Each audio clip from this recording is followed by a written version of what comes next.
News.id. Ini baru berita.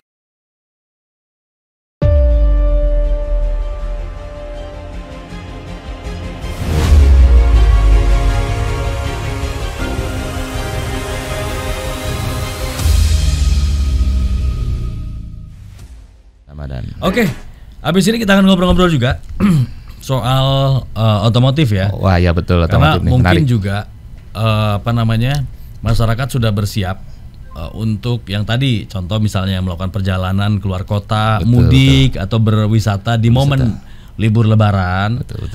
Mungkin pengen pakai kendaraan baru nih Om. Pas betul. banget ada momentum IMS nih yang digelar. Betul. Dan ini adalah event yang rutin diselenggarakan untuk launching ya mobil-mobil dengan model dan fitur terbaru, keluaran pabrikan-pabrikan ternama, bahkan mungkin yang baru-baru juga, pemain-pemain baru juga banyak ya. Betul, banyak brand-brand baru masuk ke Indonesia. Indonesia dianggap pasar yang dalam tanda kutip punya potensi besar. Iya. Nah, di sisi lain persaingan semakin ini juga dengan kedatangan merek-merek Cina lah ya kata Roh. Iya. Seperti itu. Nah, ini menjadi peluang atau tantangan. Karena kan dari tahun kemarin penjualan mobil juga kan relatif cenderung menurun ya, dibandingkan tahun sebelumnya di angka 660.000 unit ya. Nah ini menjadi tantangan tahun ini, apakah akan kembali bangkit ke angka 1 juta unit atau tidak. Nah ini salah satu instrumen nih, salah satu ini adalah pameran. Benar. Nah pameran IMS ini nanti akan digelar nih. Bagaimana sih sebetulnya, apa aja sih? Nah ini juga bikin penasaran kan.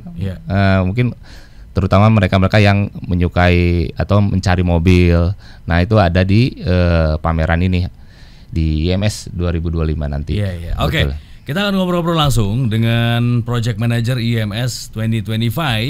Ada Rudy MF yang tersambung melalui Zoom ya. Selamat pagi Om Rudy. Selamat pagi semuanya, apa kabar? Sehat-sehat? Sehat ya Om Rudy? Alhamdulillah sehat walafiat. Waduh, cerah banget nih kayaknya. Nah, dunia otomotif kita cerah nggak di 2025? Harus optimis. Walaupun kita tahu ya tadi udah sempat disinggung ya, 2024 cukup menantang ya karena turun sekitar 16% kalau nggak salah angkanya, dari 1 jutaan ke 800-an. Tapi kalau dilihat dari awal tahun banyak banget brand-brand yang dari luar yang siap untuk masuk ke Indonesia, jadi masih hawanya optimis. Nah, melihat dan juga menghadapi situasinya yang cukup challenging, bagaimana IMS 2025 menghadapi situasi ini? Baik, IMS kita sudah mengundang sebanyak-banyaknya brand, partisipasi roda 4, roda 2, industri pendukung. Dari semua yang sudah berjalan persiapan sampai dengan hari ini, kayaknya hawa optimisme itu selalu ada setiap kami bertemu dengan teman-teman industri. Nah, dari kami sendiri selaku penyelenggara pasti begitu banyak effort tahun ini biar hasilnya baik, terutama juga untuk transaksi ya yang diharapkan. Pertama, kita menjaga momentum. IMS itu selalu diadakan sebelum Lebaran nih. Dan kita tahu konsumen Indonesia rata-rata pembelian mobil ini dipakai mudik Lebaran. Jadi salah satunya timing kita jaga sebelum puasa dan Lebaran. Lalu komunikasi, promosi juga kita tingkatkan dari tahun-tahun yang lalu. Salah satu strategi lainnya adalah trigger untuk menarik orang transaksi untuk SPK. Jadi selain brand-brand yang semakin banyak, per hari ini ada 31 brand roda 4, ada 25 roda 2, dan total kurang lebih 190-an lebih partisipan. Industri pendukung, aksesoris, aftermarket, semua akan menawarkan program-program penjualan pastinya ya, ada diskon dan seterusnya. Dan kami juga bersyukur dibantu oleh official leasing, karena kita tahu pembelian kendaraan di Indonesia ini rata-rata kredit ya, jadi nanti akan ada Adira yang akan bantu, bunganya sangat menarik sekali, DP-nya sangat menarik, ada Danamon, dan kita jaga selalu ada trade-in. Nah ini mungkin salah satu yang menyenangkan, yang punya mobil bekas kadang-kadang mau beli mobil baru kan belum punya katakanlah cash yang ready gitu ya. Nah kita ada trade-in, jadi bisa dibawa langsung diinspeksi, kalau cocok bisa langsung ganti deh tuh mobil second-nya dengan mobil baru. Jadi semua trigger-trigger untuk pembelian kita lakukan koordinasi dengan teman-teman brand. Oke. Nah, Om Rudy, ini kan ada insentif dari pemerintah ya untuk kendaraan listrik dan mobil hybrid. Ini membantu nggak untuk mendorong penjualan otomotif saat ini? Betul. Jadi ini sangat membantu sekali, terutama di pameran IMS yang di awal tahun. Jadi ini kabar baik bagi seluruh ya stakeholder otomotif, produsen kah ataupun konsumen.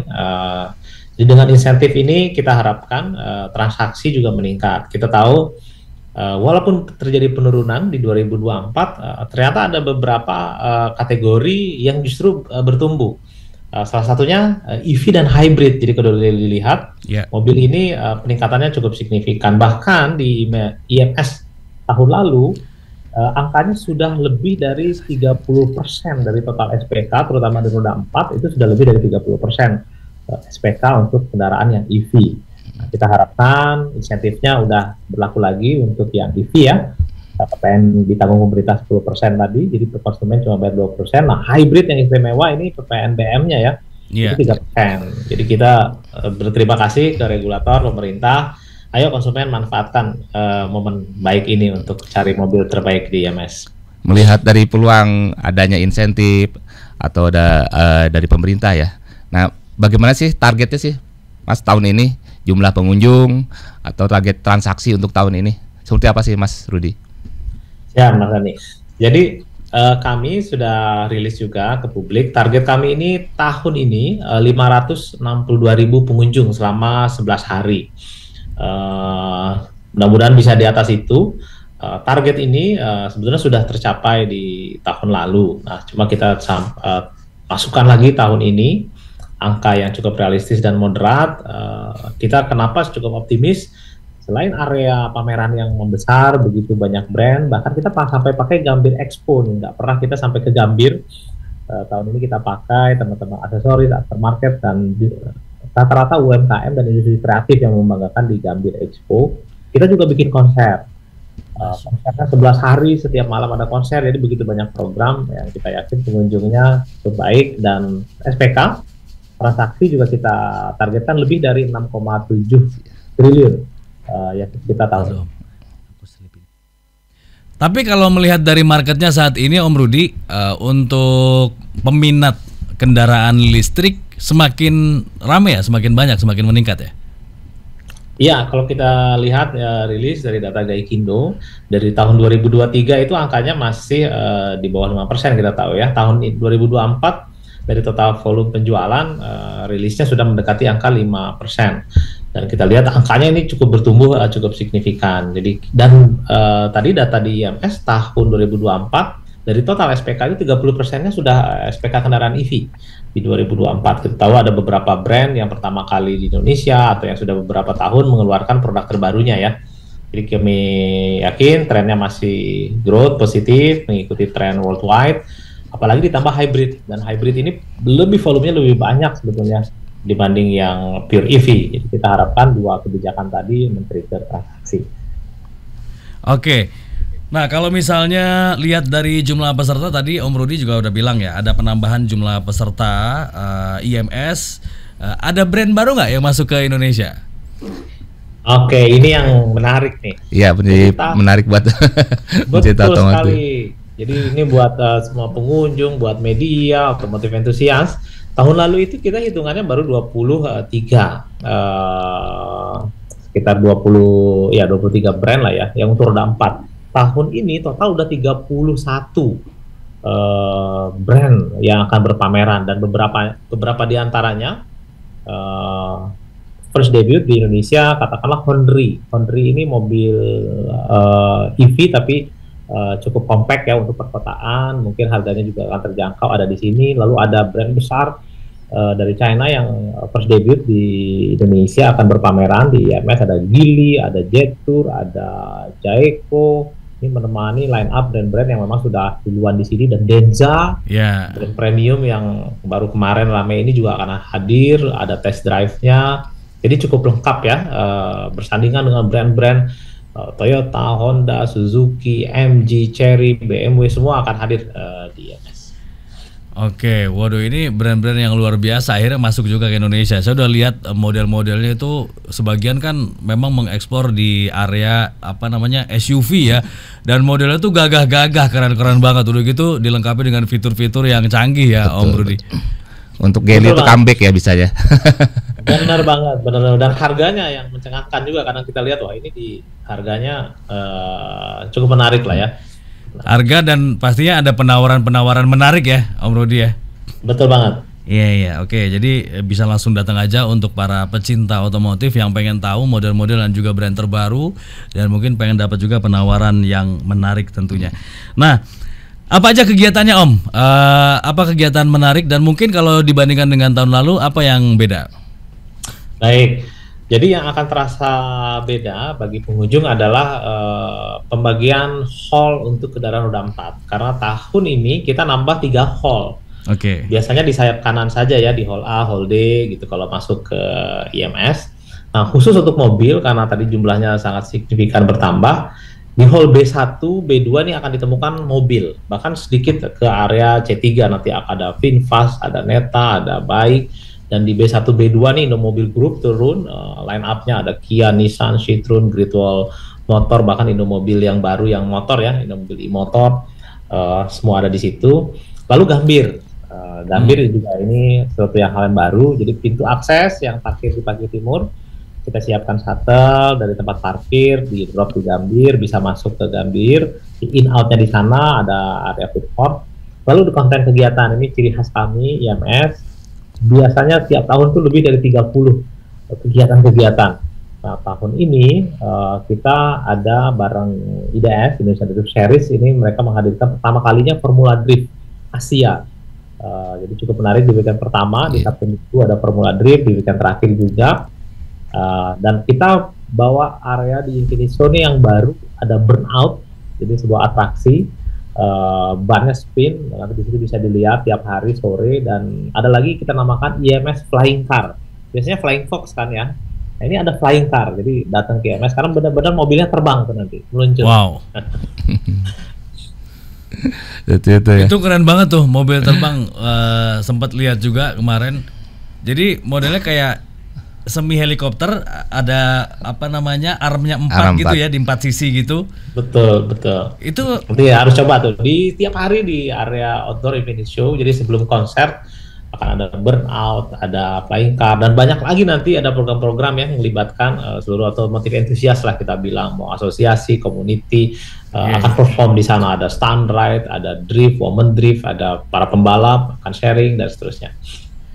Oh, itu dengar-dengar Om Rudi ya, Kawasaki juga punya apa namanya kendaraan tanpa roda ya, yang di launching juga di IMS nih kalau nggak salah. Bener banget. Jadi kemarin di press conference ada kejutan. Jadi Kawasaki akan ada di 2 area. Yang di area motor di hall C3 seperti biasa ada. Tapi nanti membawa ada roda 2, roda 4 tanpa roda. Nah, kalau yang roda 4-nya nanti bisa dilihat itu ada kendaraan kayak ATV gitu ya. Nah, yang tanpa roda ini nanti akan masuk di area Indonesia Boating Gathering. Jadi kita selalu bikin boating, ada di situ. Nah, Kawasaki akan launching dan kita tahu jet ski-nya yang buat performance sangat unggul ya nih Kawasaki. Nah, mereka akan bawa di IMS, nanti bisa langsung dia mengapung di kolam loh. Kita bikin kolam full outdoor. Iya. Oke, nah mungkin juga orang udah pada mau datang nih ya ke IMS. Tiketnya berapa sih Om? Kemudian bagaimana cara mendapatkannya? Terus ada promo nggak? Baik, jadi tiket kabar baik karena kita komitmen biar pengunjungnya ramai dan terjangkau. Tiket ini tidak kami naikkan. Harga weekdays hari Senin sampai Kamis masih sama Rp50.000 saja. Weekend Jumat Sabtu Minggu ini Rp90.000 saja. Lalu khusus untuk tanggal 13 Premium Press Day itu harganya Rp150.000. Nah, untuk itu masuk ke pameran IMS. Kalau mau masuk konser kita tinggal top up. Jadi kalau beli Rp50.000 di lokasi tinggal top up Rp100.000. Yang weekend juga demikian, tinggal top up atau langsung beli tiket bundling.